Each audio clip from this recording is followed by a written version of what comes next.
తెలంగాణలోని మెదక్ లోక్సభ పరిధిలో ఒక్కసారిగా రాజకీయ మంటలు ఎగిసిపడ్డాయి. కాంగ్రెస్ ఎంపీ అభ్యర్థి నీలం మధు ముదిరాజ్ నామినేషన్ కార్యక్రమంలో CM Revanth Reddy, BJP candidate Raghunandan రావుపై విమర్శల దాడి చేశారు. ఎమ్మెల్యేగా దుబ్బాకకు ఏం చేయలేదని విరుచుకుపడ్డారు. ఈ వ్యాఖ్యలకు బీజేపీ ఎంపీ అభ్యర్థి రఘునందన్ రావు కౌంటర్లు వేశారు. దుబ్బాకకు తానేం చేశానో పుస్తకం వేశానని తెలిపారు. ఆ పుస్తకం పంపుతా, చదువుకోవాలని ఎద్దేవా చేశారు.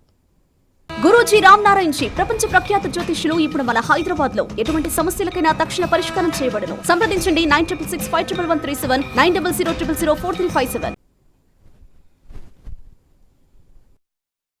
పార్లమెంట్ సభ్యుని మెదక్ బీజేపీ నుంచి నిలబడుతున్నా రఘునందన్ రావు నేను అడుగుతున్నా, దుబ్బాకలో నువ్వు చెప్పినావు కదా ఎమ్మెల్యేగా గెలిపిస్తే నరేంద్ర మోడీతో కొట్లాడి 1000 కోట్ల రూపాయలు తీసుకొచ్చి దుబ్బాకను అభివృద్ధి చేస్తాను కదా.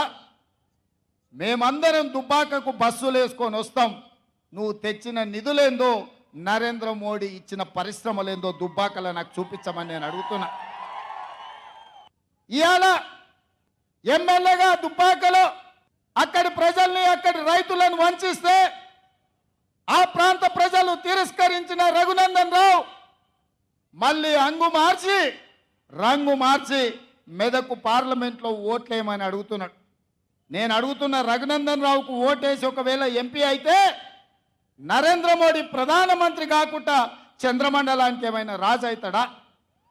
ఈ 10 ఏళ్ళు నరేంద్ర మోడీ ప్రధానమంత్రిగా ఉన్నాడు కదా, ఈ మెదక్ ప్రాంతానికి ఒక్క పరిశ్రమ అయినా ఇచ్చిండా అని చెప్పి నేను బీజేపీ నాయకులను అడుగుతున్నా.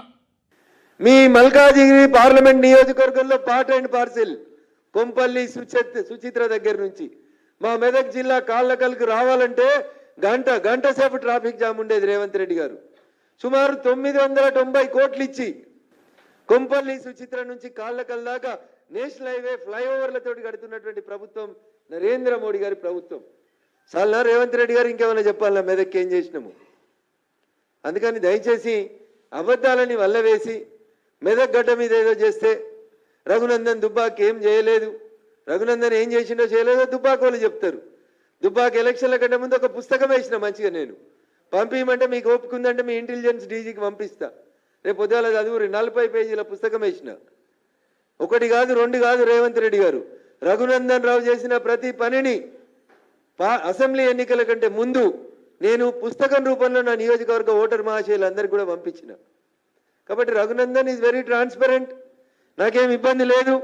మీరు బస్ వేసుకొని వస్తే ఏమవుతుందో, మోడీని ఒప్పించి ఏం తెచ్చిండో చెప్పుర్రి దుబ్బాకకి. నేను చెప్తా ఉన్నా సార్, కూడవెల్లి అని ఒక టెంపుల్ ఉంటుంది మా దగ్గర. కూడవెల్లి అని ఒక టెంపుల్ ఉంటుంది. ప్రసాద్ దర్శన్ కింద దాన్ని ఎంపిక చేయించినాం. కేంద్ర ప్రభుత్వాన్ని ప్రసాద్ దర్శన్ కింద కూడవెల్లి టెంపుల్ కూడా ఎంపిక చేయించిన నేను గెలిచిన 3 ఏళ్లలో రేవంత్ రెడ్డి గారు. ఏదో రఘునందన్ ఓడిపోయిండు. రఘునందన్ ఎందుకు ఓడిపోయిండో మా దుబ్బాకలోకి తెలుసు.